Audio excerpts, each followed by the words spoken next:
Welcome to तन्या creation. देखंतु तन्या creation आज गोटे नुआ एपिसोड आम एक सिल्क नहीं आसचु जो मैंने खोजुले से स्पेशल ये भिडटी आज बनईचु पूरा खोलिकी शाढ़ी देखा समस्त रिक्वेस्ट कर आज देखंतु पूरा शाढ़ी खोलिकी आम देखा ये तार आंचल ब्लाउज पीसटा रनिंग रे आसीबो।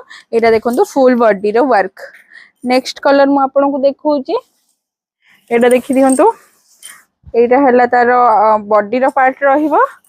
एटा देखंतु तार आंचल रहिबो ब्लाउज पीस पूरा रनिंग रे रहिबो। जो माने कलर ऑप्शन मागुथिले कलर ऑप्शन सहित जानि पारु नाहंती देखि दियंतु हमें वीडियोटा पूरा करि छुआजी। नेक्स्ट ता देखि दियंतु नेक्स्ट एटा बॉडी रो वर्क देखि दियंतु एटा रहिबो तार आंचल ब्लाउज पीस तार रनिंग रे रहिबो ब्लू कलर। तापर कलर ऑप्शन देखौची देखंतु तापर कलर ऑप्शन न बॉडी टा रहिबो ऑरेंज रहिबो आंचल टा रहिबो तार ग्रीन पैरेट ग्रीन।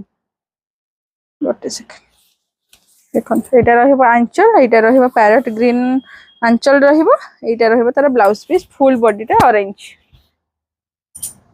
तापरे देखिबो एटा मरून कलर आसीबो मरून कलर बॉडी आसीबो आंचल रहिबो ब्लू ब्लाउज पीस भी रनिंग रे रहिबो ब्लू कलर ब्लाउज पीस। पूरा स्मूथ सिल्क आसीबो एटा पूरा स्मूथ सिल्क पार्टी वेयर पे बेस्ट हबो गिफ्ट देवा पे बेस्ट हबो। एटा देखंतु फुल बॉडी वर्क एटा तार आंचल ये हिला तार ब्लाउज पीस।